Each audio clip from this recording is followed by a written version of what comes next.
Hi, everyone, and welcome to episode 212 of Respawning Fire, the kick-ass irreverent gaming podcast from Affable Idiots. I am Holden DePardo, and we've got here with us today... A snake. I'm a snake. I am Chad. We have a snake. And we've got snake. the slitheriest fan base of all time joining us from all over the world right now. Snakes aren't slimy. You don't know that. I've touched a snake. I've had a snake on my... Yeah. You never did that thing in elementary... Every public school did this, where the person they're not slimy. with the reptiles comes, and they go up your arm, and like some little 5-year-old girl's like... and a python wraps around her and chokes her to death. That didn't happen at your elementary school? That didn't, but... Because they all were all hyped up on coffee milk. The scaliest fan base of all time joining us from all over the world right now. Nice. Just like that disease in Game of Thrones. Exactly. And just like Game of Thrones, you can watch us Sunday nights at 8:30 p.m. Eastern time on Twitch here right now. Whoa. Or if you can't catch us then, on YouTube and podcast services Tuesday morning at 9 a.m. Eastern time. We've got a pretty packed... Oh, hey, how's it going, Steven and Brent? They're in the chat. That's them. That's what they sound like. Hi. We've got a pretty packed episode. We're talking about Starfield and kind of all the stuff that's happened with Starfield recently. We're talking about the Skyward Sword Amiibo that is upsetting a lot of people. And then we have some updates on Summer Games Fest and E3 to talk about. But before all that, we haven't talked about this next story for the past 3 weeks. We wanted to wait until everything with the Apple Epic trial kind of concluded in testimony, at least, before we talked about like, it. We don't have a verdict or like... Correct. Okay. Yeah. Okay. They're doing closing arguments on Monday, so presumably no new information will be given out on Monday, just kind of reiterating. But apparently they're going to be debating more. So I am curious how that plays out. But we kind of have all of the big information of how the trial played out. And then the judge said that she's doing another trial, and she's going to read into the case. She doesn't want to rush it, but she doesn't want to take too long either. She's not one, she says, to just kind of sit in her laurels. But she says at least like around or before August 13th. So It'll be a little while. Is Chad high? I am high on life, everyone. Yes, I'm high on life and a little bit of Mountain Dew Zero. So because in The Grind, if anyone watched The Grind, I talk a lot about Epic's case against Apple. So we're going to be kind of focusing on just the testimony from Apple executives, namely Phil Schiller, Craig Federighi, and Tim Cook. They talk largely about the same thing. So rather than saying the same things 3 times, I want to point out one thing that I thought was interesting about Phil Schiller, who is the former head of marketing at Apple, what his kind of testimony said, one of the interesting thing about that. And then we're going to Tim Cook's testimony and spend a lot of time on that. And then just some kind of cool insights we got about the industry and during the trial and kind of some of the secrets that came out. So starting off, Apple wants you to know it chose not to take a cut of $400 billion in physical good, says Sean Holster at The Verge. Actually, Sean Holster didn't say that. He reported on it. Phil Schiller, I almost said Phil Spencer. Phil Schiller said that. So one of Epic's contentions with Apple is how they choose which companies to monetize. So, for example, they'll monetize Fortnite V-Bucks or your Hulu subscription, but they're not going to monetize Uber Eats. And that was kind of one of the things that Epic said was it felt arbitrary. They don't know why they did that. And Phil Schiller elaborated on that. And I thought this was interesting. He said it's because they can't guarantee the delivery of a physical good, but because they handle digital infrastructure, they can ensure the delivery of a digital good. So they only want to charge kind of what's in jurisdiction. So basically, a shorter way of thinking about it is like if it's a part of your phone experience and it's a product you'll be experiencing on your phone, Apple will monetize that. You're not eating a cheeseburger through your phone, so Apple's not going to charge you for it.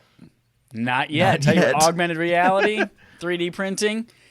I'd always thought about that. Like, why does Apple take a 30% cut of a game, but they don't take a 30% cut of something you buy through Target app? Like, that's interesting. Mm-hmm. It's all about the delivery of digital versus physical goods. Interesting. It also explains too why, like, Kindle books, for example, like Amazon Kindle books are included in that, and Apple want to take a 30% cut of that because it is technically a digital experience you're experiencing on iPhone. Right. But that is a whole other can of worms that's already controversial in and of itself. Worms ultimately, by not monetizing the $400 billion in physical goods, that's just in 2019, by the way, that's just 1 year, Apple turned down $120 billion in potential revenue, which is like 8 times more than they currently make in the App Store right now. So they were kind of just touting that and how noble they are for not taking all of that money. But it is, I think, interesting insight into the company. Let's move on to Tim Cook's testimony. Craig Federighi, the head of software at Apple, Tim Apple. Craig Federighi also did a testimony, but again, it's largely the same stuff. So we'll stick to just Tim Cook now. Tim Apple. That's right. Apple We're still making the same jokes we did a year ago. Thank you, Twitter. Apple CEO faces tough questioning as Epic game trial wraps up, says Kyle Orland at Ars Technica. So Judge Yvonne Gonzalez-Rogers asked Tim Cook why Apple can't just let developers offer a web link on their own site to handle the payment. So the whole Fortnite thing, like why can't Epic offer their own payment option instead of Apple? And Not necessarily Tim Cook said, that. Quote, this one is specifically, why can't Epic link out to buying it on Safari instead of in the app? Yeah, and ultimately being like offering a different payments option. Yeah, but you're right. There's an important distinction there. Tim Cook said, quote, if you allow people to link out like that, you would essentially give up the total return on our IP. Would be akin to Apple going out to Best Buy, putting a sign there where we advertise you can go across the street to the Apple Store to buy an iPhone. If the effort goes into transacting with the customer in the app, it seems like the payment ought to happen in the app as well. He also adds that the 30% isn't a payment processing fee, but simply getting a, quote, return on investment for R&D costs related to iPhone hardware and software. This didn't seem to answer Judge Gonzalez's question, however. She stated that Apple could just come up with another way to monetize its IP.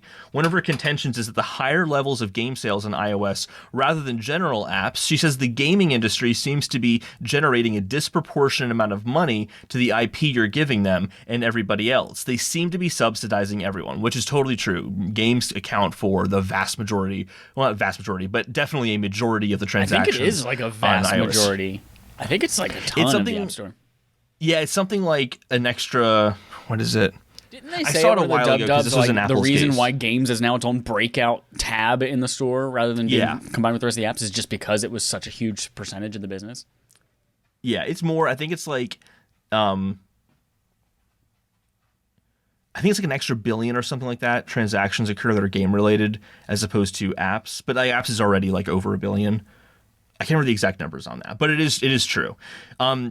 She also brings up the question of why Apple doesn't take a cut of banking transactions as well. So like when you go to Wells Fargo, for example, and you transfer money from one account to another account, why doesn't Apple charge a fee on that? And I think that kind of goes back to the whole, that's not something you're experiencing on your phone in the same way you're experiencing. It's not a digital good that you're paying for on your phone.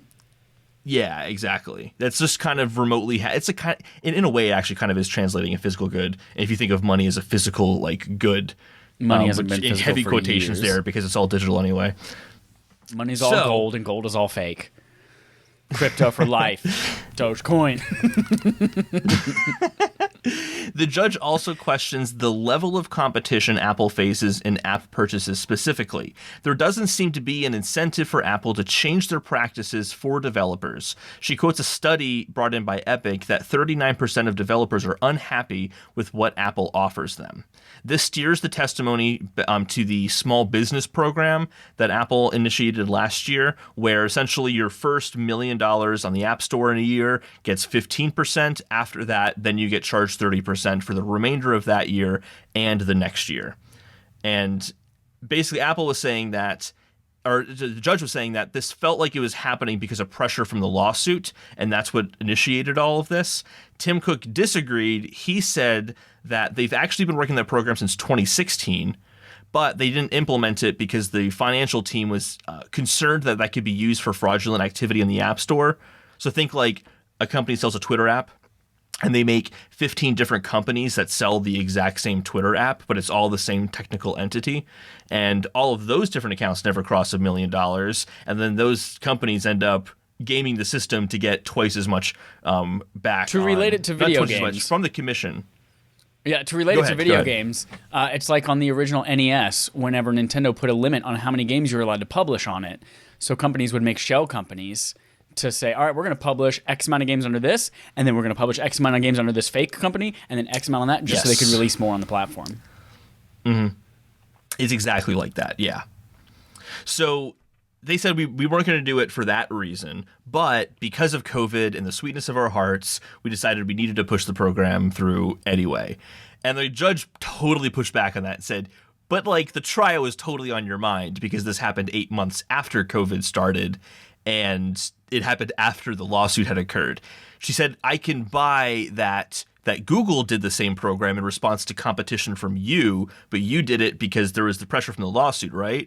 And Phil Schiller, Craig Federighi, and Tim Cook all said the same thing, which was, well, I mean, it was in the back of our mind, but it was definitely COVID was the main reason why we did it. Personally, I think that's bullshit. I think they did it because of the lawsuit, but that's what they said under oath. Judge Rogers believes Google's equivalent. Oh, right. Sorry, I read that part. There's also, they talked about privacy and security, which this gets really, really deep. But essentially, Apple argued that having third-party stores on iOS would very much harm iOS security. And people tend to. It is one of the main selling points of an iPhone that they would. That the security benefits is the main reason a lot of people buy an iPhone. It's one of the main reasons I have an iPhone versus Android. I don't like knowing that Google's snooping on everything I'm doing. Don't have to worry about that with Apple, as long as many other factors too. Let's kind of start there, and then we'll go into the next part. But what are your kind of thoughts on some of Apple's points they brought up? I like that we had talked about, well, you had talked about, I forgot you re-recorded it, in the grind. You talked about the fact that Epic has been like conflating payment processing, like the 30% like in-app purchase fee with like payment processing, and that they were kind of the same, but it's really, it's really not. It's the R&D costs. It is the APIs that they're providing. And then another interesting fact that came out is that also, like, maybe it was Phil Schiller who mentioned it, that $50 million a year goes into WWDC. And that's Phil Schiller. That's paid for by the 30% cut. It's to show off all of these new things for developers, to give them hands-on, one-on-one support from the engineers to say, hey, here's how you implement this new cool thing into your app. Here's how we troubleshoot with you. And that one-on-one time does not come easy or cheap. And he mentioned also something about labs where they could go in person and have their apps troubleshooted and things like that. And there is a lot more to that 30% than just, hey, you're on our store, so therefore we're going to take some money from you. A lot of that is returned back to the developers in ways that are hard to quantify.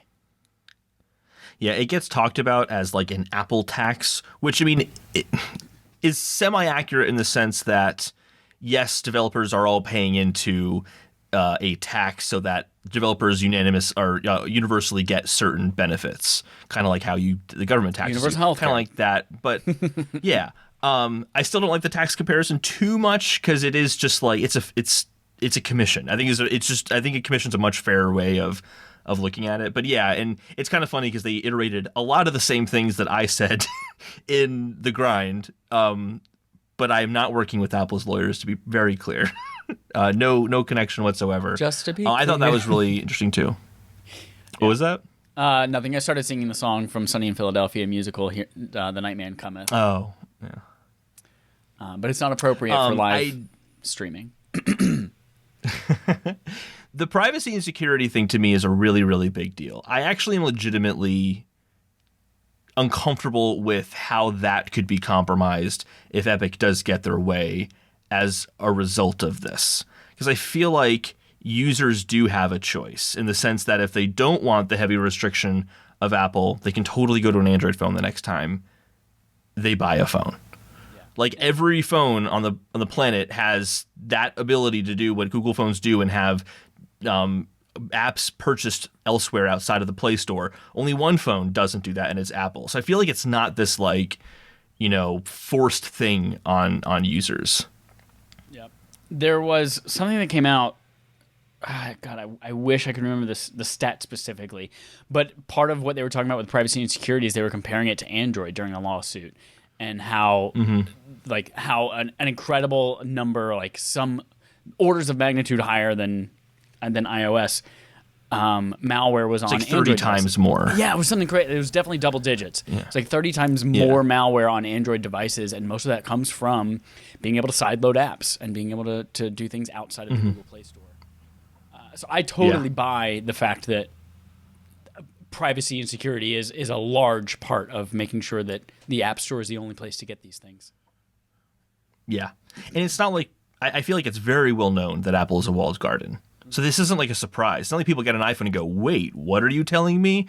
It's just usually I think the people who are upset about this are people who have that value of not buying things from an app store if they don't want to and get Android as a result of it. I don't really know many iPhone customers or owners that are upset with this practice.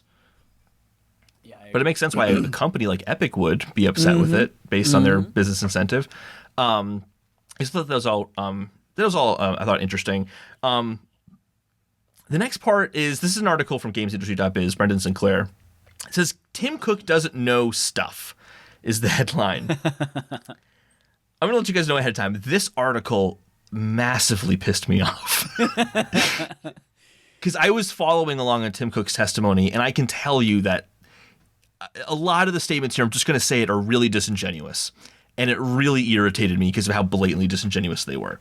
Let's go through with it. So one is App Store profitability. You might have heard this whole thing that Apple doesn't know how profitable, the App Store is. How could a large company not know? Epic's lawyer, after Tim Cook said this whole, we're not quite sure exactly how profitable the App Store is, but he did say, we know it is profitable. It's not a question if it's profitable or not. We just don't know how profitable it is. Epic's lawyer showed, this is direct from what the article said, then I'll tell you what I noticed in the testimony. Epic's lawyer showed, quote, profit and loss statements for different aspects of Apple's business, which shows App Store being profitable. Now, Tim Cook's response to this was, well, those aren't, that's not the entire story. I can't speak to the exact, exacts of those numbers. In the testimony, from what I was gathering by listening to it, that document that was handed to him of the different parts of the business with profitability, those were all estimations. It was not like, here are the hard numbers of the accounting of Apple and how profitable the App Store is. If that was the document that was shown, then yes, you have Tim Cook on this whole he doesn't know stuff thing. But the whole document was basically what Tim Cook was saying is, we don't really know exactly how profitable it is, but we know it's profitable. We have an idea, but we don't really measure the company out like that. And here's why I think this makes sense. Because everything in Apple is so integrated with each other, it's got to be hard to say, we're having the team work on this new app. This new app is going to have user interface. It's going to have the background processing for how everything operates. It's going to have tools to connect to Siri. It's going to have tools that are APIs that connect to developers. You have all these different parts of it. How do you break up the budget for that app and say, well, 10% of this budget comes from the 30% cut of the App Store, and the remainder, how do you break that up? Everything's too integrated. You kind of can't. So what Apple does is they just make sure that they're profitable in each area on their own, so that they don't have to worry about integrating and just saying, make this, have it work everywhere and be consistent. They just make enough money to function like that. I think is what it kind of comes down to. Sure. I felt. Go ahead. Sorry, I'm sure that somewhere, someone at Apple has to know how much money, a specific dollar amount that the App Store makes. But the fact is that Apple doesn't report that number. Apple reports, services, or I forget the name of whatever that section is called every time they do an earnings report. And so I totally believe that Tim Cook would. I mean, if the numbers get that general, it's just like services made X amount of monny, why in the hell should Tim Cook know the exact dollar amount of one of the fractions of that piece of a service? So there's someone out there, but it's asinine to think that Tim Cook should know whether or not that is and exactly how much that is. It's stupid. Yeah. And there's another part too that I just the way it was phrased, I thought was just really disingenuous. So here's the exact quote from the article. It says, to hear him tell it, one of the largest businesses in the world doesn't know how much money it's making on one of its most crucial businesses. That part there, crucial businesses. The App Store accounts for 0.3% of their yearly revenue. I would not count that as a crucial business of Apple. I think what's probably the more crucial business is the hundreds of billions of dollars that they make on iPhones every year, where privacy is incentivized, which makes much more sense why Apple would incentivize the privacy of their system, because it's a feature of their number one selling product that brings in like half of their income every year, as opposed to 0.3% of their business model that are apparently screwing people over to grow 0.3% of their revenue. It just doesn't make any sense. It just doesn't make any sense. Phil Schiller's testimony, he said that Apple doesn't break down their business in that way and that isolates the App Store from other segments of the company. So Phil Schiller reiterated that same point as well. That part really annoyed me because I'm just like, it's just really, I think, disingenuous to phrase it in that way. The other part, and this one's, I think, much more of a gray area, said that Apple's competitors, is all about Apple's competitors. And Cook said that he doesn't see Google as a direct competitor to iPhone because customers don't buy operating systems, they buy devices. And yeah, they kind of compete with Pixel phones, I guess, but that's not necessarily one of their biggest competitors. In that case, like Samsung is a much bigger competitor to them. But Tim Cook was then shown an interview he did 2 years ago where he does say that Google and Apple compete in operating systems. But I think those are kind of two different things. I'm curious your thoughts on that. I think it's much more of a gray area. You can kind of I'm give it away. sure. I don't know the context of either one of these questions in either one of these interviews, but I could see where you're a situation where you're faced with, hey, is Android a competitor to Apple? And you might say like, well, yeah, we do have competing platforms that we create, and then there's also the situation where it's like, are you scared of the market share that Android's going to have in affecting iPhone sales? I was like, well, no, we sell iPhones. They don't sell. I mean, they sell Pixel phones, but no one really buys Pixel phones. They buy Samsung phones. So, like, yeah, and it's not a competitor. Like, depending on the question, the context, I could see how both of these statements could be true. I don't know the context to either one of these things, though. That's also the tricky thing about it too. Is like, the one of them, the Google and Apple compete in operating systems. That's from like an investor meeting back in like 2019 or something like that. And I didn't have time to go back and see what the context was in that conversation, if it's even possible to look that up. But it did kind of strike me as odd because, yes, they compete in terms of features. Like if, what was I think. I can't remember who. I think Google started doing like the digital well-being stuff, and which was tracking how much time you use each app, those kind of features. And I mean, Apple has to look at that and say, hey, that's a feature that's built into Android now. We think people will want that. We should probably add in something like that because we need to stay competitive. I can totally see them making that decision. When it comes to, hey, we need to make sure we have market share and that we're making sure that when someone goes in to buy a phone, they buy an iPhone versus, and Google is not part of that conversation. It's Samsung, it's LG, it's, growing. It's actually OnePlus now. Those are their competitors, but it's such a huge company and they work in so many different products. They have so many different competitors.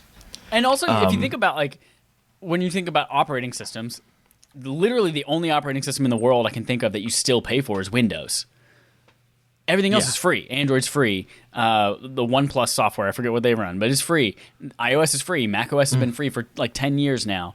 So it's hard to say that you're competing like a free product with another free product where there's zero revenue linked to it, linked specifically to the operating system. Yeah. Yeah, exactly. And with Android especially too, like, okay, Samsung phones run Android, but it's TouchWiz, which is like Samsung's skin on top of Android and their own, services and apps built on top of it. So even then it's like, it is Android, but not really at the same time. Like it's also kind of its own thing. Yep. Like there's not one Linux, there's not one Android. It's just like a base that other companies build on top of. So, I mean, that was the crux of what Apple was kind of asked during the trial. I do feel like, because I think people kind of know that I'm definitely very much not understanding where Epic is coming from on the whole situation. I just don't think they have any case whatsoever. That's been my kind of take on it. I did notice that the judge was very heavily in question of in-app purchases and whether or not it is okay for Apple to do that. So I'm starting to think that as a result of this trial, that might start to come into question. I didn't put this in the notes. I apologize. There was one part where Judge Rogers basically told Tim Cook, I can see how you make money by introducing the customer and the developer. And then it's their relationship from there on out. But I think her exact quote was like, but it seems like you're just profiting off of their relationship at a certain point.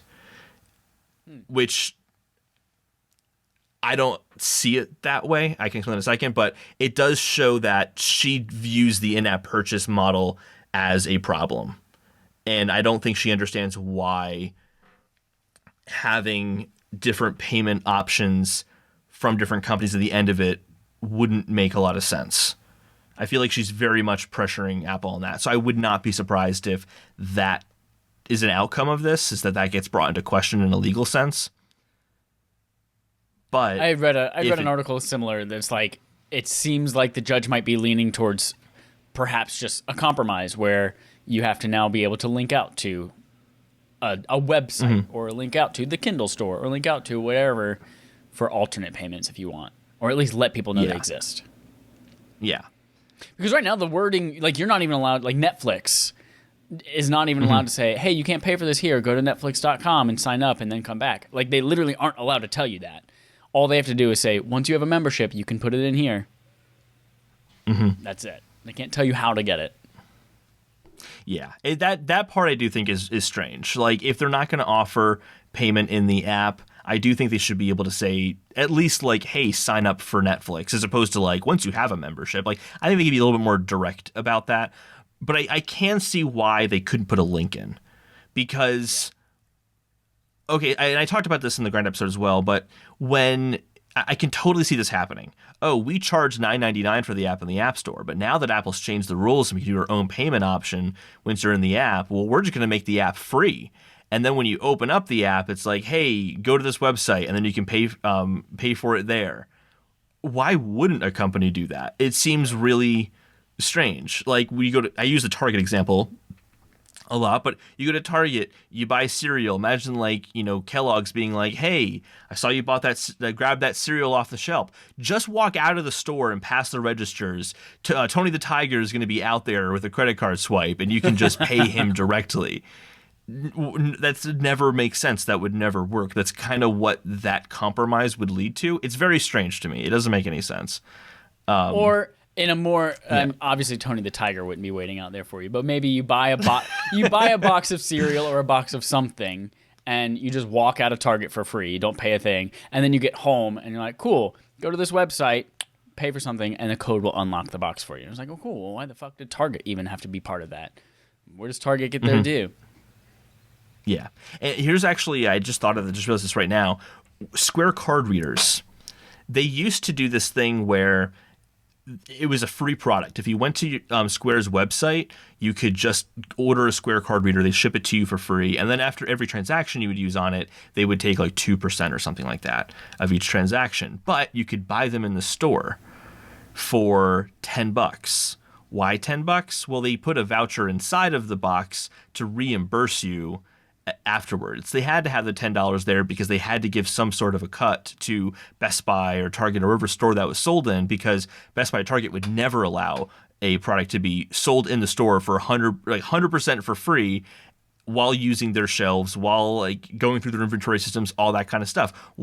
There is no reason that Best Buy should have to do that. So that's why that's why Square had that kind of unique arrangement, you could say. But Square needed that publicity. Square needed the shelf space. Square needed Best Buy to promote the product. Exactly.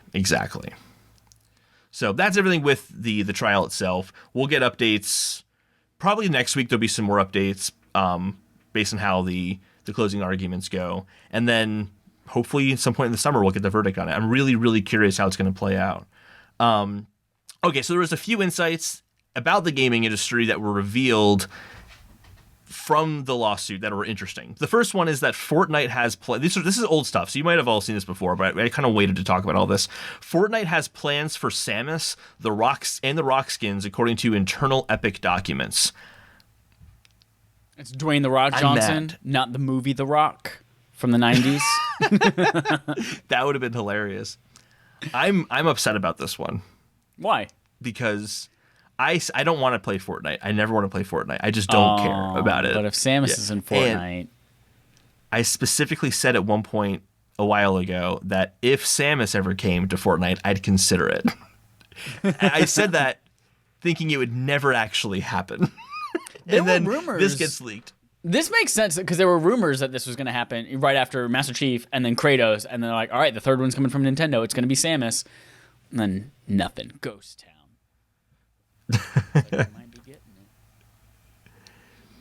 These next two are Nintendo related. I find these hilarious because they're total clickbait. The Epic versus Apple lawsuit might have revealed Phil Spencer's Nintendo secret, says Kate Gray at Nintendo Life. In an email exchange between Tim Sweeney and Phil Spencer says this, and never mentions Nintendo specifically. I did just want to let you know that I have your point on xCloud on other consoles. Haven't given up. And then free to play outside of Gold, we'll get there. When we get there, I'll want to partner with you. We told that to Tim Sweeney. But he's like, hey, we want xCloud on different consoles. And everyone's like, oh, Nintendo? Nintendow's getting xCloud? I think it's, first of all, it's easy to draw that because they have a partnership. Banjo-Kazooie, in Smash, all that kind of stuff. But also, like, Sony's going to be like, over my fucking dead body if we're going to be the first ones to have a competing service on our thing, which we'll find out here in a couple stories.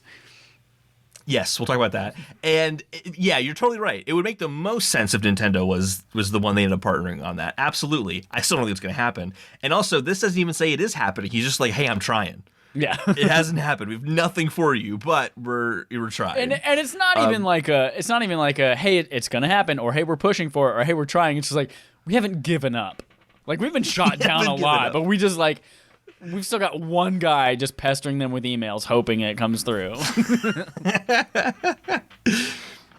Also, Nintendo and Epic and Xbox related, the Apple versus Epic lawsuit has sparked Xbox Game Pass on Switch rumors again, says Damian McFerrin at Nintendo Life. This is based on redacted information, so it's widely open to speculation. But essentially, Microsoft is pursuing to get Game Pass on other consoles. It's in unredacted segments. It doesn't say anything about Nintendo specifically. It just says, "Hey, we're looking to get Game Pass on other consoles," and then literally after that, immediately an entire page is just redacted. I don't know how anyone knows that Nintendo is talking about it there. 400-point font is just NVIDIA Shield. Yeah, so I mean, again, to the same point you made earlier, it makes the most sense Nintendo be involved in that, but there's really nothing to base it on, and it's just them saying, like, we're trying to get this to happen. I mean, do you think you will ever see that in the future? Oh, in the future, absolutely. In the future, I don't think we're going to have platforms. We're going to have a screen, and you subscribe to a service that is Nintendo or PlayStation or Xbox. But I think that there will be a time when there is like a hybrid, like there will be some kind of hardware, and you have multiple of those providers on that one piece of hardware. Mm-hmm. Yeah, I think that's possible before we get to everything being a service. Yeah, once cloud gaming becomes so good that most people, including like us who are very into games, would say, I might as well just do the cloud version. I don't need to buy the physical version of this console. Or even if it's not like a console, like it could be an Apple TV device or a Google, whatever. You can't download anything to Google. But like you could have a hard drive and you download the game. But it's still like, it's like downloading a Netflix movie to your iPad versus downloading an Amazon Prime movie to your iPad. Like the iPad is a thing, but it's a different service. You're still downloading it, not necessarily streaming it. Like that future is out there. But will they have haptics? That's all I care about. They need to have haptics still. They already have haptics via remote play on iPad. Boom. All right, I'm happy then. Yep. Steven said in the chat, people are spending way too much time looking for smoking guns. I totally agree. Smoking's not even cool anymore. Yeah, a lot of these, I didn't even include most of the stories on here of like, the secret revealed, or how like companies are upset all the secrets being revealed. Like nothing has been revealed. They're actually really trying to prevent the secrets from coming out. Anyway, the last story here on the Epic Apple stuff, this one is Yeah, Steven just says this is all super bullshit. Yep. You think that's what his little stars say? I think it says these... super diapers. I think Steven's talking about just the secrets, but I think the whole thing is super bullshit. Wait a minute, can you actually see? Does it actually say bullshit in the chat on your screen? Yeah. Oh my gosh, it must be an app thing. Mine just comes up as asterisks in the app. Really? No, yeah, mine says bullshit. And Dallas up there says guns out, blank, blank, blank, blank, blank out. Don't even see it. Oh, he says guns out, comes out. So yeah, that's... Okay, sorry I didn't laugh harder at that, Dallas. Yeah. I want to figure out how to uncensor myself. I am totally censored. Twitch is shutting me down. I can't speak my mind. Freedom of speech is dead.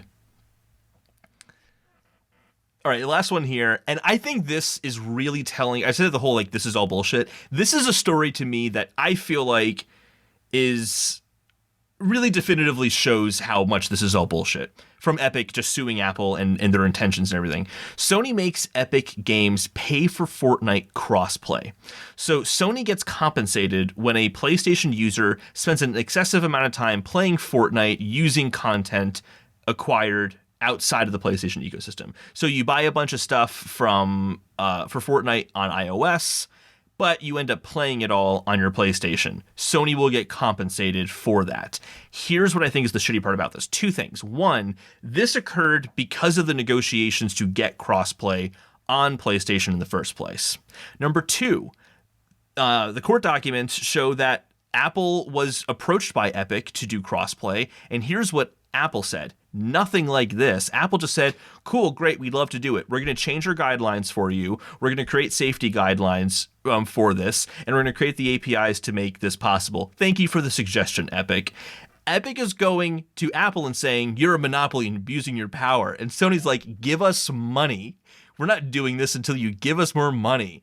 But they're not looking at Sony. Oh, God forbid. No, you can't go after Sony for this. But Apple, the one who's really, really helpful for you with getting crossplay, they're problematic. Yeah, the one that says, anytime somebody plays on that Batman's skin on my game console, you're going to pay me money. If they want that Master Chief Halos and they're going to play on my PlayStation, you get me money. So yeah, Sony doesn't abuse their position at all. They're great. They're really open and accepting and just warm. Just warm. Warm. Okay, sorry. We're done talking about Apple Epic now. The whole thing really irritates me. So I'm kind of glad to be done talking about this. But do you have anything you want to add before we move on? No. Well, there is one thing I want to add, and that is Pork Chop in the chat says, building Legos while I watch. And Pork Chop, send us a pic at Respawning Fire on Twitter. Show us what you're building. It better be a Nintendo Lego set. Also, what did Dallas say? Because it's all asterisks. Dallas says, comes out of my dick because Chad's arms are fucking sexy. Yes. All right. I thought about Chad should turn this into a hot tub stream, so you should just record this from your hot tub. Because that's allowed now. Things are gonna get easier. Stephen says, you might be done for this week. Well, yeah, we're done for this week, but it's going to come back at some point. It's going to come back. Oh, I forget, I can't remember if I said this or not. I did the whole, like, there'll be some sort of compensation or a compromise on in-app purchases. Apple's going to appeal that. They're never going to go through. They're just going to appeal that. And then they're going to keep this in litigation until they get a judge that they like and who does what they want. And then when they get what they want, then Epic will appeal. And it'll just go on forever. That's how I picture this playing out. Steven, don't tell me that I'm not done with the story. I really want to be done with the story. I've spent way too much time. I'm done. We are done with it for today. For today. Chad, let's do something fun. Let's go to playtime. What did you play this week? I played Destiny 2, Holden. Destiny 2, I'm back. Electric Boogaloo. Who are you, Lindy Sue? Who? I'm back, Holden. Yesterday, we attempted... Okay, the Vault of Glass raid went live yesterday. If you're unfamiliar, Vault of Glass was the very first raid in Destiny 1. I never played it because I didn't have friends back then. I only had enemies and a particular set of skills. And this time, I hopped in with Trevor and his group of his galley full of pirates, and going into it, they had all run it before, all the way back to Destiny 1. So I was like, cool, this is going to go pretty quick. And Trevor's like, oh, this could be like last time. It's going to be a shitty run. And maybe it'll take us like 3 hours. It took us almost 2 hours to do the very first encounter of like 7 or 8 encounters. And we were like, whoa. If you are unfamiliar, there's a new thing that's happening recently in like the last 2 years where Destiny, when they release a raid, for the first 24 hours are doing contest mode, where everyone, in order to make the sprint to be the first in the world to finish it and get the giant cool belt and all that kind of stuff, everyone is brought to the same light level, and it's made a little bit harder for the first 24 hours. So the same was done for this raid yesterday, and we were all banging our heads against the wall. It was still really fun. There was a moment, maybe about an hour and a half into the first encounter, where we're like, yo, let's just come back tomorrow. And then our luck started to turn around a little bit. Mostly because here's the first encounter. I'm going to describe it to you. There are 3. I know you know nothing about this, and you're just like smiling and nodding. You're like, this is cute. I'm just Chad, smiling and nodding. But I am so happy you're happy about it, but I have no idea what you're talking about. The first encounter is there are 3 areas. 3 little circles where Vex appear, and you have to destroy them, and you have to stand in the gates. And when all 3 of them are activated at once, then a pillar starts to form and be built in the middle of the stage. If one group fails and Vex come and start taking over, then the pillar starts to disappear again. The issue with this one is that you have infinite revives in this first area, and so you don't have the breather of like, all right, we all just fucking died. Whew. You are dead screen. It loads. We think of another strategy, and then we try it again. It is literally just like, it was an hour and 45 minutes of dying. I'm dying. Trevor dies. I revive Trevor. We both die. This happened. And it's exhausting. But we finally got through that. And we were like, okay, this is going to be a little bit of a struggle. Got to the second encounter. It was also super hard. We spent... after 5 hours, we got through the first 2 encounters, and then we got to the third one. We spent about an hour and a half, almost 2 hours on it, and we're like, okay, let's break for our celebratory Domino's pizza, because that's the thing you do. On raids, you all eat Domino's pizza. I actually think Joel might have been the only one who did it. Maybe Kyle St. James. No, Kyle St. James had spaghetti. But Joel had Domino's pizza, and then as a group, we decided, you know what, when we break for Domino's Pizza, we're not coming back. And so we didn't. But contest mode is over. Trevor and friends are attempting it right now as we speak. There has already been a world's first. There was a world's first while we were playing it. So I'm excited to go back and attempt the raid again after it's not as hard as it was. But that might not be till Memorial Day for me. But anyway, it was wonderful. So good. Oh, Brent has a pick? Brent showed off. He has a pick. This is it right here. It's not Nintendo, but it is Star Wars, and that's the Emperor's plane, I think. Yeah, it doesn't look like you got very far, Brent. You posted that about 30 minutes ago. You were working on them legs. I just see a bunch of pieces on the table. He's having fun, okay?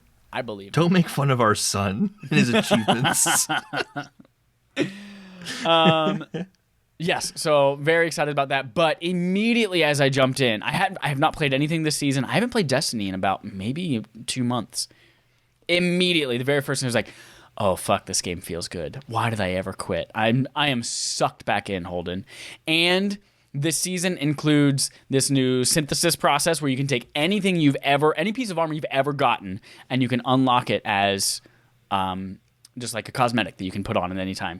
And so I unlocked the entire raid outfit from Deep Stone Crypt that we got a couple of months ago, and I look so badass right now. There are new weapons. I'm out there doing all sorts of new shit. I don't even know what's going on right now, but it's fun.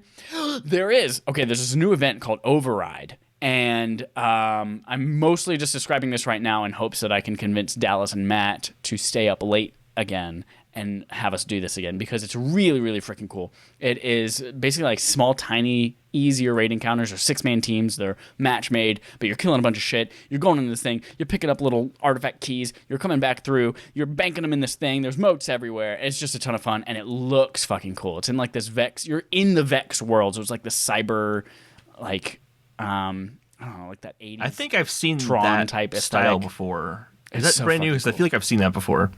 The way that it looks now is brand new. It has not shown its face in Destiny before, but it's super fucking cool. So I'm really loving playing it. And apparently, just like last season, we're going to be getting different ones of these every single week, like we got of the Battlegrounds last season. So I'm very pumped. I'm sucked back in. This spells disaster for Red Dead Redemption 2, because if I'm this deep into Destiny, and I have 3 vacations, and I'm moving in June, and all.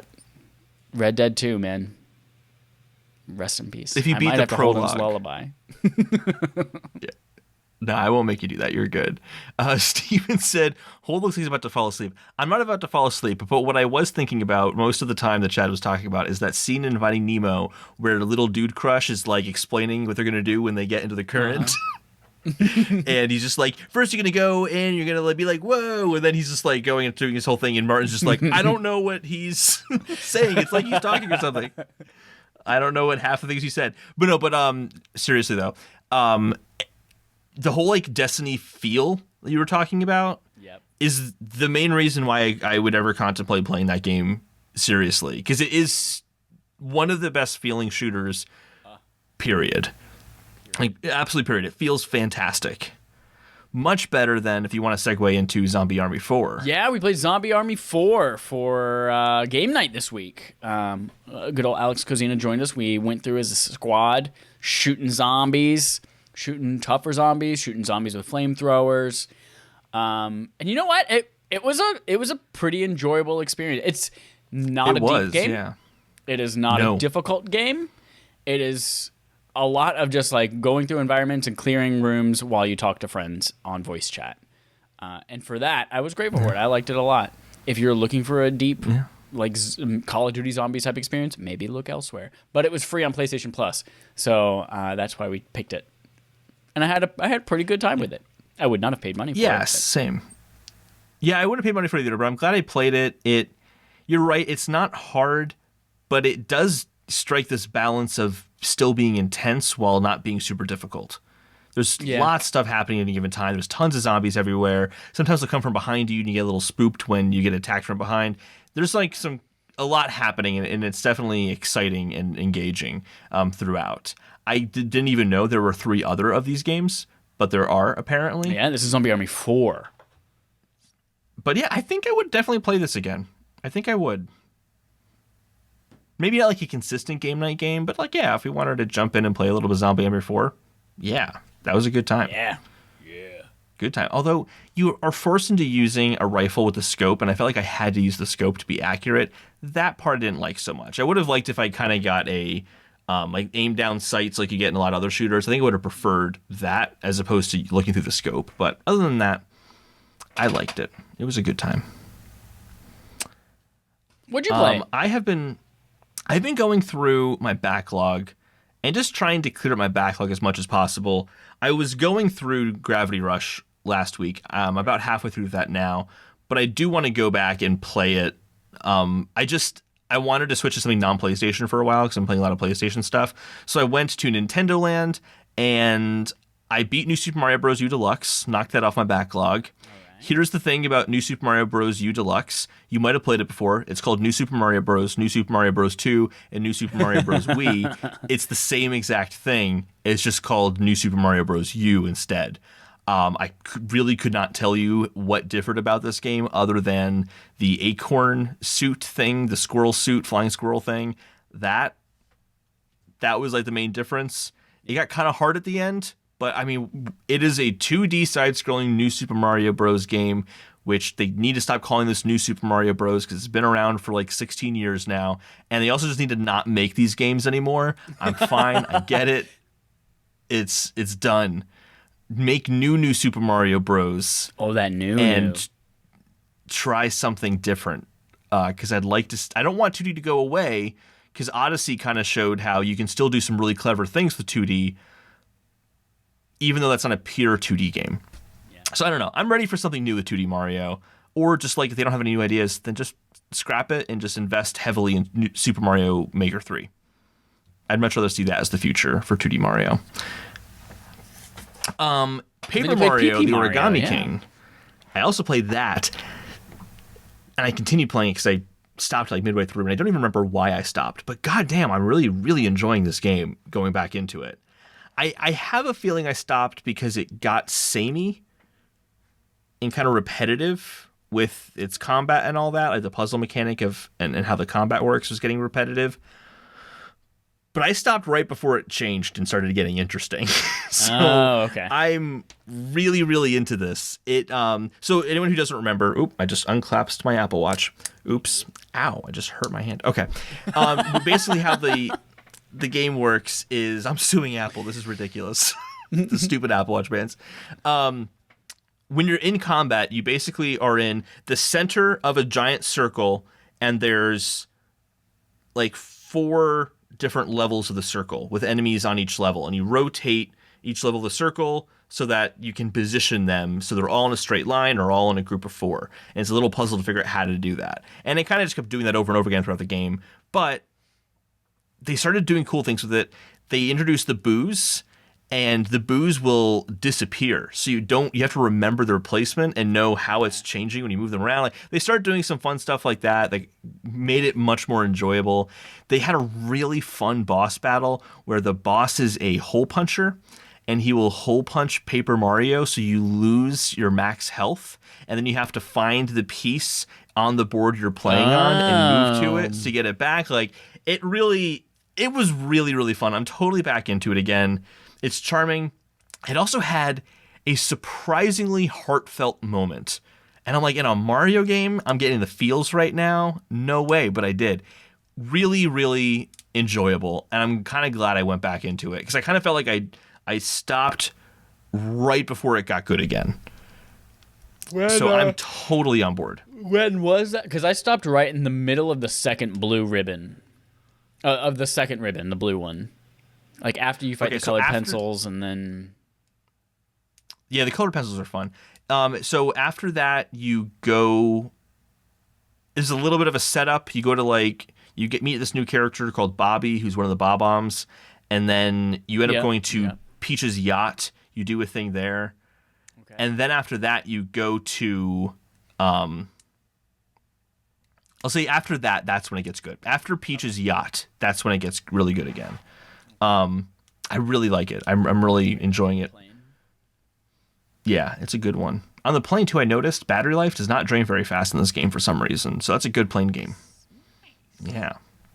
But that's what I played this week. Chad, are you ready to move on to the quest log? Let's do it. Let's jump in. All right, so starting off with the Microsoft quest log, which is just one large story, basically. What is happening with Starfield? Let's talk about the first little bit here about consoles, and then release date is after that. So we'll start with consoles. Report, Starfield PS5 not happening. It will be exclusive to Xbox and PC, says Chandler Wood at PlayStation Lifestyle. Jeff Grubb, who's kind of been pretty prominent recently, he also says that it will be exclusive to Xbox and PC. He goes far as claiming this is confirmed, which doesn't leave any wiggle room for this potentially being on PS5, which shouldn't be a surprise at this point.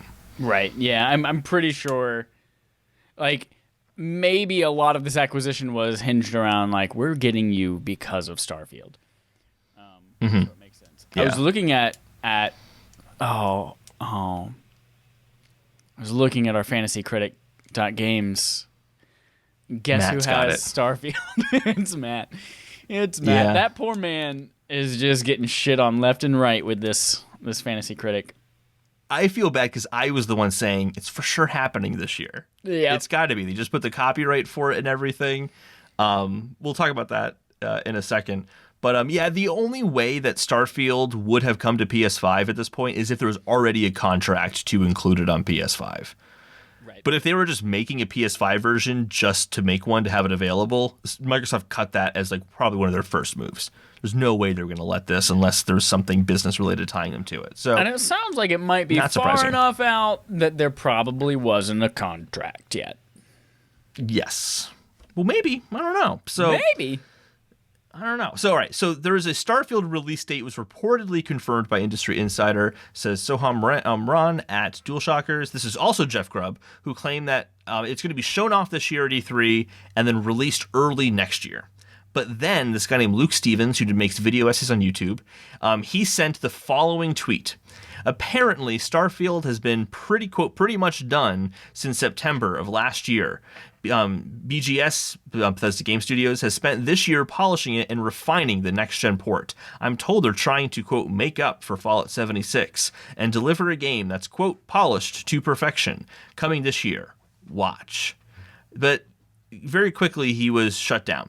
Jason Schreier rebuked the claim and said rumors like this keep floating around. He retweeted or quote tweeted Luke specifically. Rumors like this keep floating around, but Starfield is nowhere near done. According to several people familiar with development, it'll be at E3, but the planned release date I've heard is way later than most people expect, sharing that so folks keep their expectations in check. So many others chimed in saying, yes, I've heard the same thing. And then to disagree with Luke Stevens was also Luke Stevens, who tweeted, LOL, so I just learned that the source was released a couple weeks ago from his contracted position. He was disgruntled and thought it'd be funny to send me some disinformation on his way out. You got me. Kind of funny. Point is, this is wrong. The actual target release date is end of next year. So now it seems like 2022 is more likely, but an E3 reveal is still coming at Microsoft's joint conference with Bethesda. Chad, thoughts? Yeah. My thought is I remember seeing a tweet from you this week that says, end of first quarter next year at the latest. Yep. And now I'm like, ha ha ha ha ha. You fell for Luke Stevens' trap. The whole time Luke Stevens was an inside mole. That was in response to his second tweet that it's coming out end of next year. I'm still not convinced it's coming out end of next year. I'm still not. I know that seems crazy right now. I think it's going to be 2022 at this point. I would not be surprised if it still fall end of this year, but I think that like first half of 2022 at the latest is still what I'm thinking on this. Wow. Okay. I mean, if Jason Schreier and a bunch of other people are like, listen, keep your expectations in check. This shit is not ready.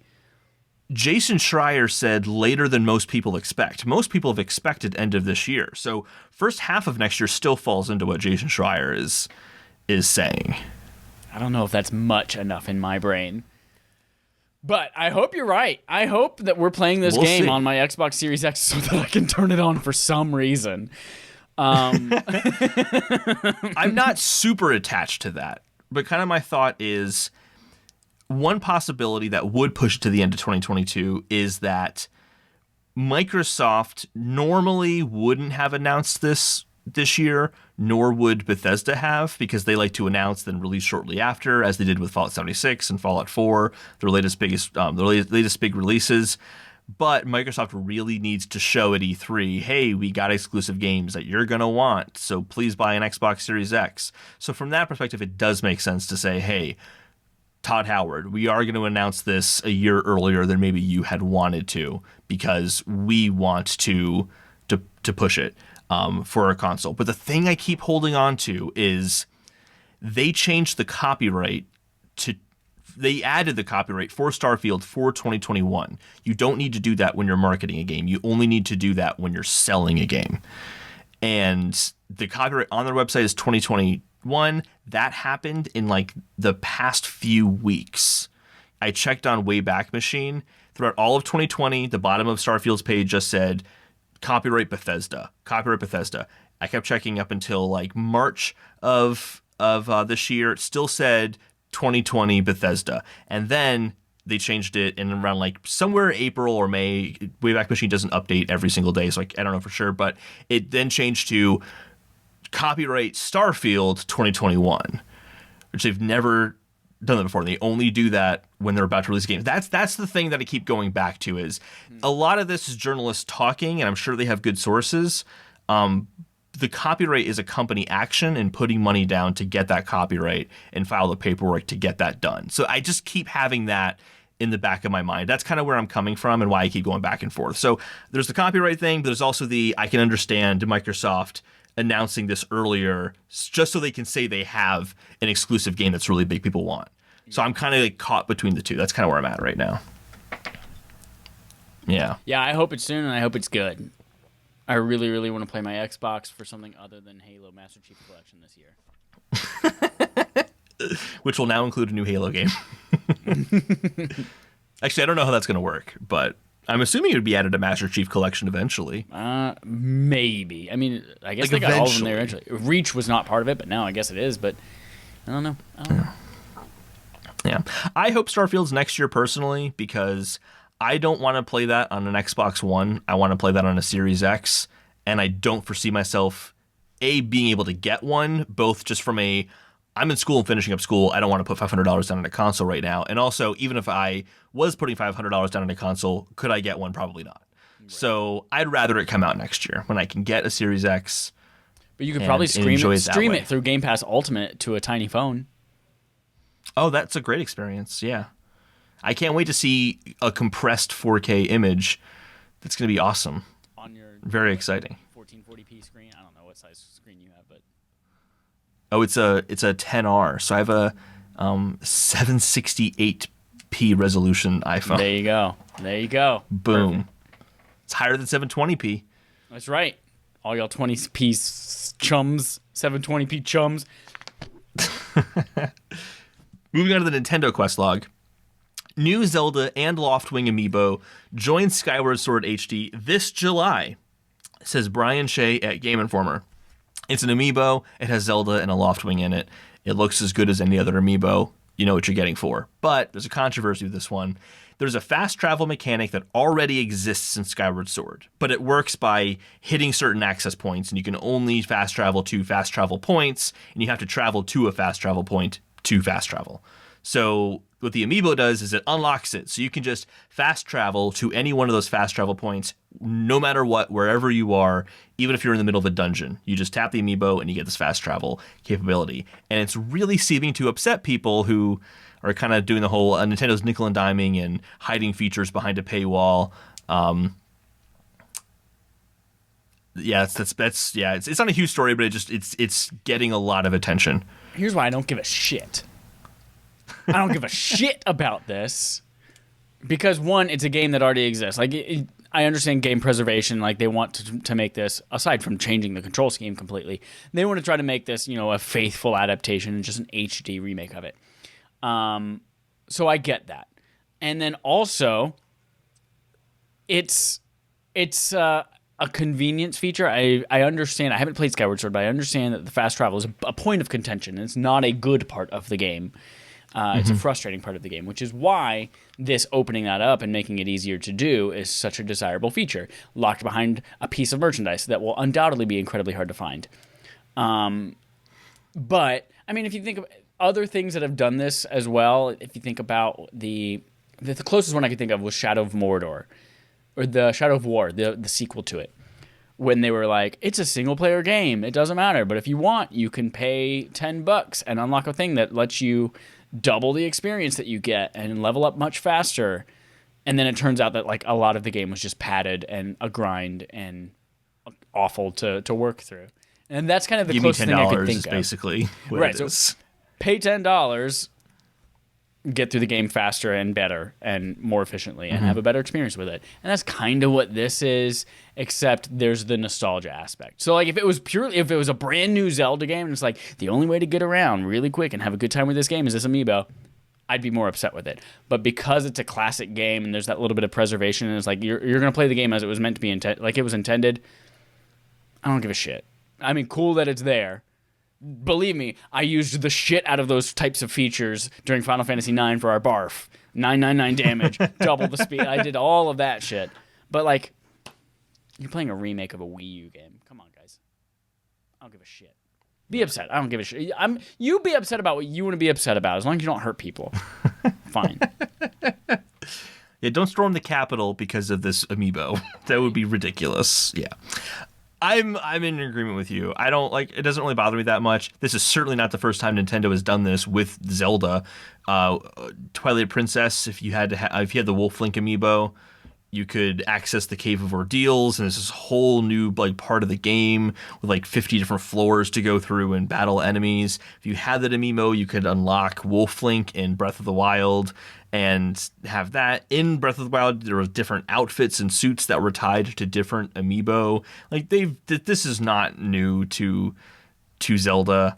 and Amiibo. This is kind of what Nintendo always promised Amiibo was going to be. Yeah, they've always said, like, hey, you're going to have these toys and you can tap them to get new things in the game. I can see why people are frustrated by it because Ocarina of Time, actually pretty much every 3D Zelda game has a play this instrument to fast travel at any point you want to these specific points.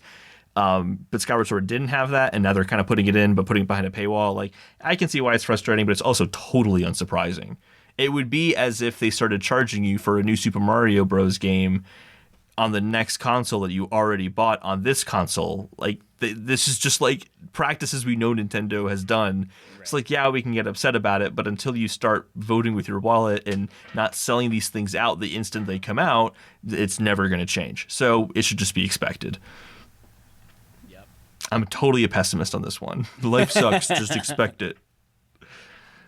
Yeah, so good for everyone. Yay, the Nintendo Amiibo. This is why I don't really get Amiibos, to be honest. I just feel like it's pointless. Third-party quest log, though. Little Banjo-Kazooie. Oh yeah, I do have. I'm not gonna do shit with him, but I just like him because it's Link. It's cool. I wanted it. I don't know what this does if you tap it into a Zelda game or any game. I have no idea. I don't care. It's a figurine.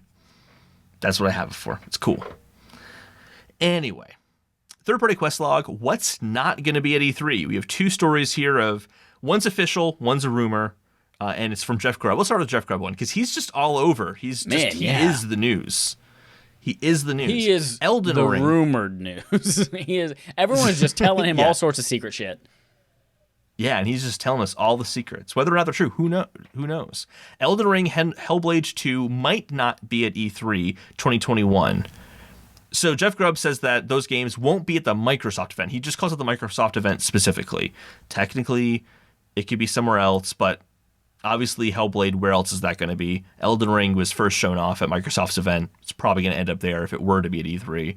So that's a bummer. Yeah, especially because I felt like Hellblade 2 is like the most... aside from Halo Infinite, like that's probably the game that had been worked on longest for Xbox, and that we were going to see first for the next consoles. But so if that's not going to even be at their conference, then it's probably not even going to come out this year. Actually, we already got confirmation it's not coming out this year, right? Well, I don't think we've got connecting some dots. We have confirmation. We know that game is going to be a Series X exclusive. I mean, just look at it. That's not a last gen game. That game looks insanely gorgeous. They showed it off as like what this console is capable of. And they also said there's nothing coming out this year that's going to be exclusive to Series X. So I think you can kind of connect those dots and say it's not coming anyway. Elden Ring, however, I'm just super bummed about that. It's just not. I'm so sad for you. I'm very bummed about. I'm at this point I've accepted it's not coming out this year. As much as I want it to, it's not coming out this year. It's like I'm telling myself that way if it doesn't end up coming out this year, I'm extra excited, but I'm not like butthurt when it doesn't come out this year. So it's a self-defense mechanism.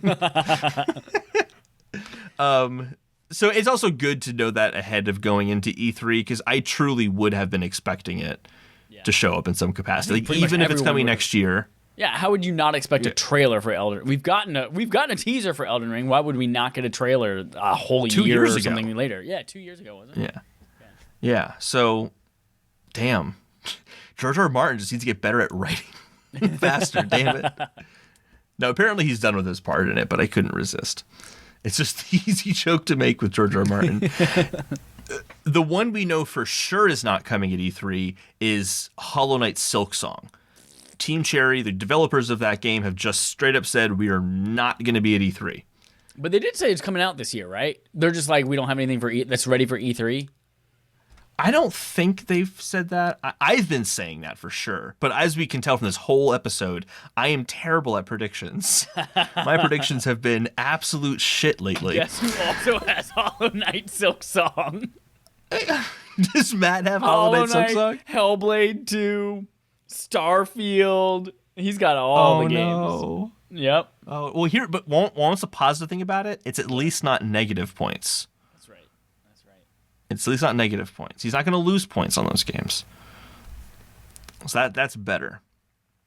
Team Cherry does not have any plan. Oh, actually, I need to open up their blog post specifically as opposed to this IGN thing. Why do they do that?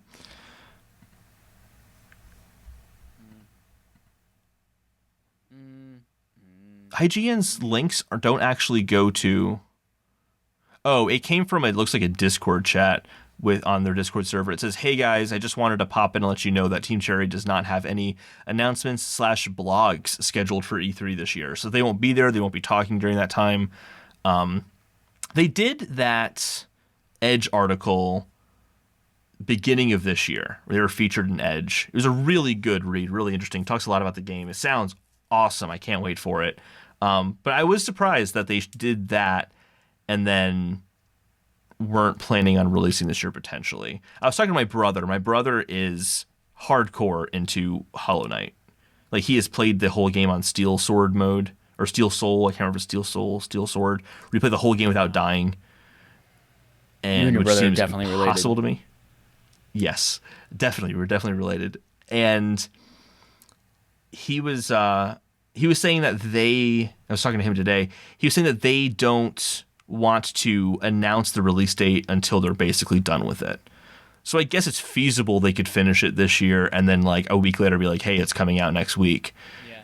They could get away with doing that, but it's just like Elden Ring. I'm just not going to expect it and then just be happy when it shows up. I feel like the constant anticipation just kind of ruins it and builds the hype up too much. Just like when it's out, it's out. Me being hyped about it isn't going to change its release date. It might. It's not. In the case of Cyberpunk, it definitely influenced them to release a shitty game because people were hyped for it. Yes, absolutely. Even more reason to just not hype it up. Speaking of conferences, this kind of came out of nowhere. Summer Games Fest 2021 starts before E3 2021, says Jenny Leda at Silicon Era. So last year, the big criticism of Summer Games Fest was too small of announcements trickled across the entire summer, just diminished the appeal and the excitement around new stuff. To wait a week and then have your announcement be Jeff Keighley holding a DualSense going, "I can feel it, you guys. I can feel it."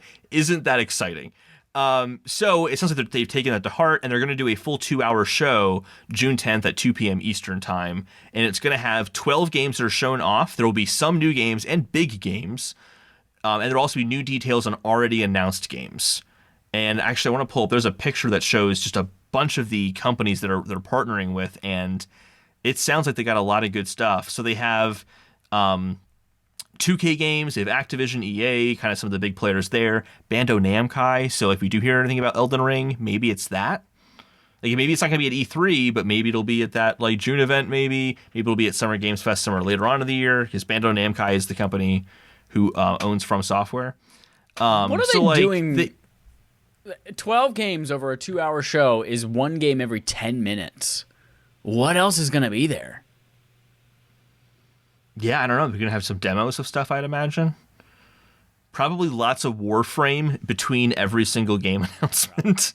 That's going to be there. But PlayStation's going to be there. I mean, not this event specifically, by the way. Just like overall, Summer Games Fest, these companies will be there. So, I mean, there's some big stuff. Xbox will be there too, so maybe we'll see some more stuff from them. Interestingly, Amazon Games is going to be there. I'd like to see what they show off, because they just canceled something else recently.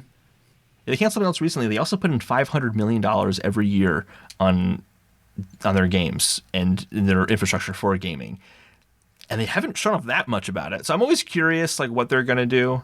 I think that's a big story in the gaming sphere. Yeah. What is your excitement for Summer Games Fest like right now? None excitement. Especially that it's not even the larger event. Thursday at 2 p.m. Eastern time. Like, come on, guys. Come on. At least E3 is like, we're going to put the bulk of our shit on the weekend. And then one thing at 7 o'clock on a Monday night so that everyone can watch it. But 2 on a Thursday? Yeah, so I will watch it. I will not be expecting a ton, and I will probably be whelmed. And whelmed isn't bad. Whelmed is not bad. No, whelmed is not bad. Yeah, I'm not getting my hype up too much for it. I am excited to see what some of these big companies will, show off in whatever capacity. But I am excited to see what they do for the 2-hour show. I feel like that's a big deal. It's close to E3, And I don't know. I feel like it would just be like a bad move to do a 2-hour show right before E3 and not have it be exciting. Remember, but they're gonna that's have what lots Summer of Games Fest was last year. So yeah, music not performances. You gotta, Jeff Keighley loves those music performances too. Oh God, I don't like the music performances. I think they're dumb. Unless the Chic Hydro Man is there, and then he can just When dance Chic in Hydro between Man shows segments. up, I will jizz. Speaking of Chad jizzing, the plot synopsis for Sonic's second movie outing has been revealed, says Liam Doolin at Nintendo Life. The synopsis comes from a copyright filing. Here is the direct quote. After settling in Green Hills, Sonic is ready for more freedom, and Tom and Maddie agree to leave him home while they go on vacation. But no sooner are they gone when Dr. Robotnik comes back, this time with a new partner, Knuckles. In search for an emerald that has the power to both build and destroy civilizations, Sonic teams up with his own sidekick, Tails, and together they embark on a journey to find the emerald before it falls into the wrong hands. Being directed by Jeff Fowler and starring Jim Carrey, James Marsden, and Ben Schwartz. Chad? You know what this says to me? What do you think? First of all, it's going to be fun because Sonic the movie was a great romp of a time.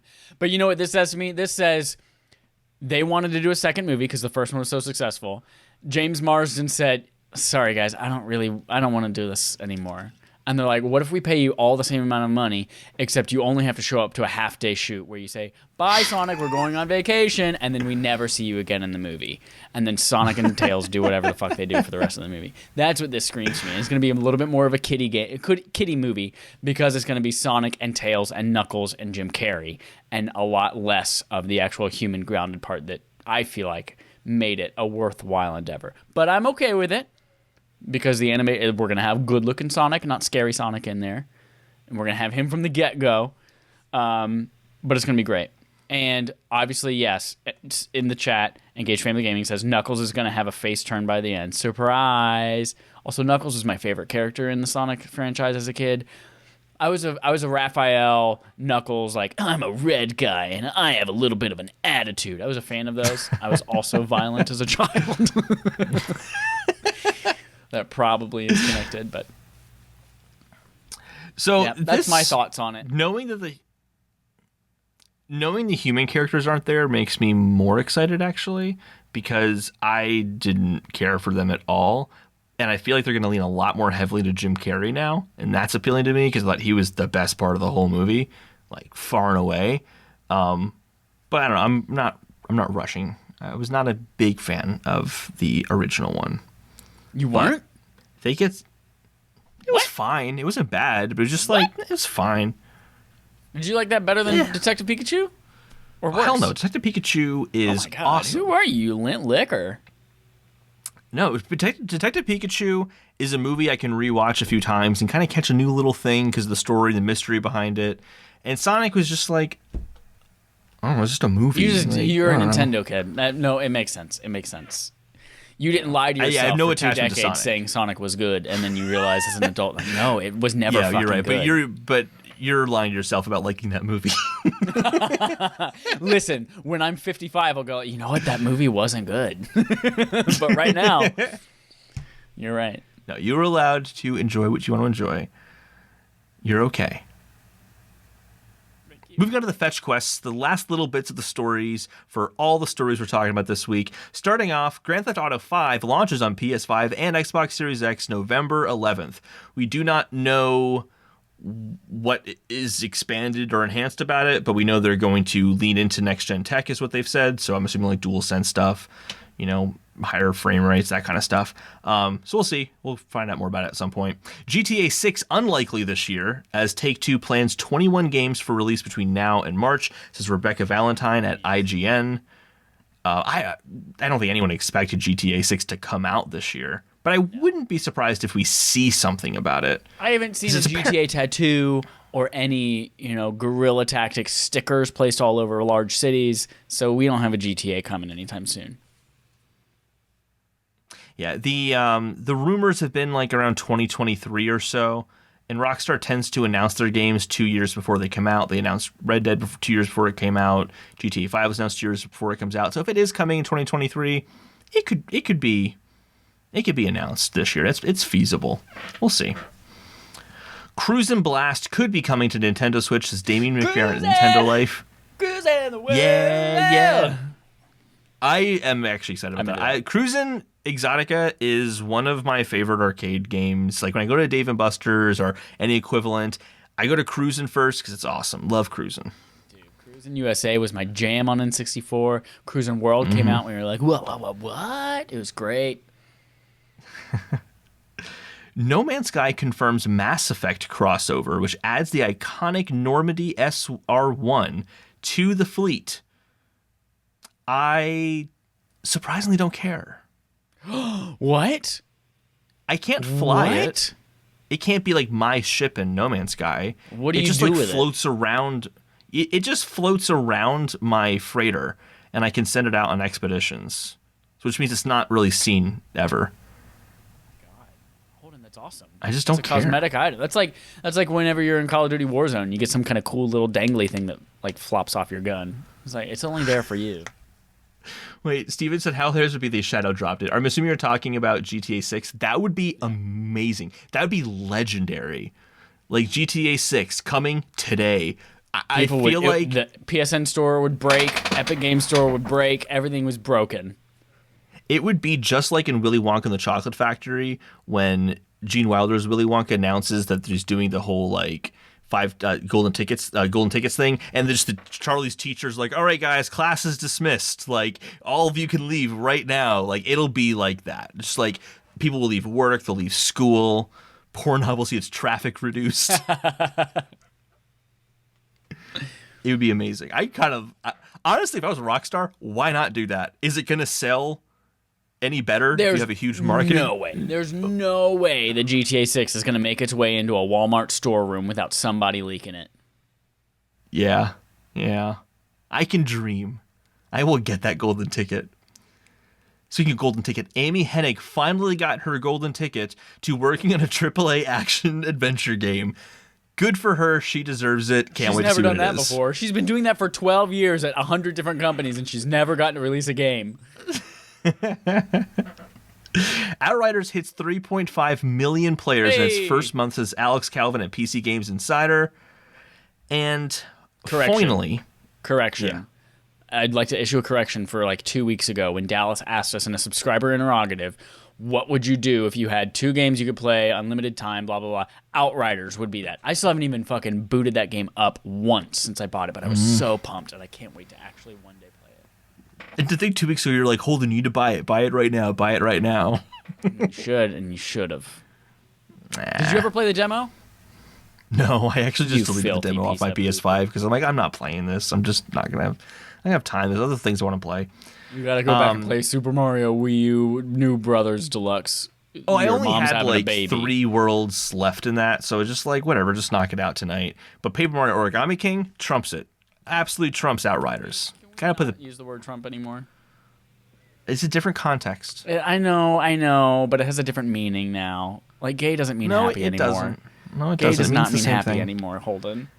Trump does not mean anything other than that dirty, dirty balloon. Well, Trump didn't trump anything, so the term Trump still maintains its meaning, as far as I'm concerned. Ni no Kuni 2 will debut on the Switch in September 2021. Chad, did you play the original? No, I did not. Oh, you did? No, it was art direction by the Studio Ghibli folks, and it is basically a Pokemon game, so I assumed that I would love it. But also, it's not going to debut on Switch. It's coming to Switch. Come on, Jenny Leda at Silicon Era. Game's been out forever. If you are only aware of Nintendo, it might as well be debuting for you. Debut. Might as well Debut is debut, but French.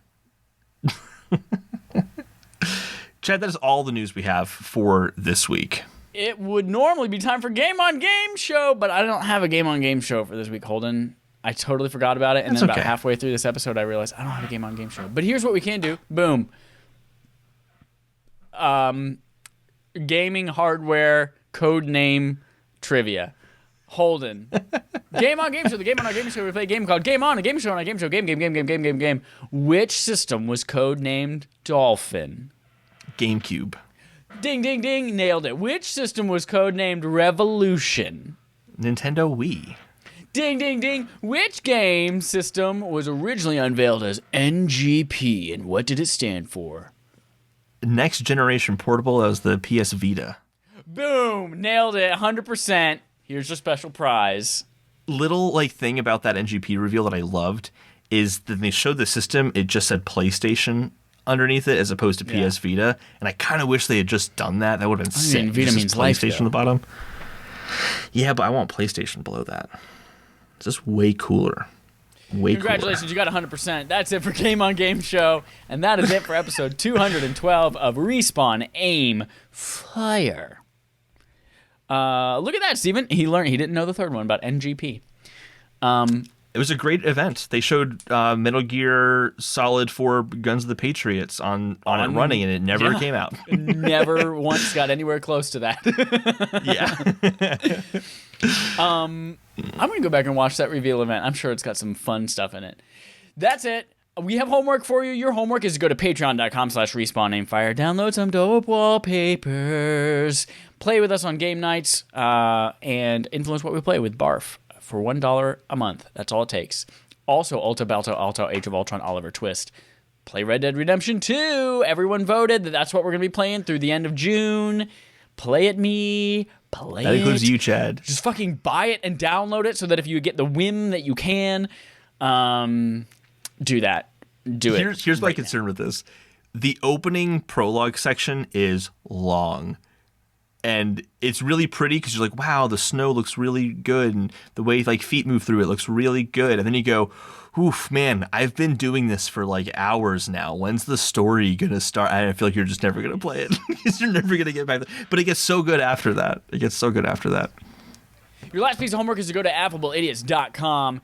Click on the survey at the top that says you're the guest, and you can be on our show, just like all of our guests have been in the past few weeks. It's been a fun blast. Love it. Every time we have a guest, I just get tickled pink inside.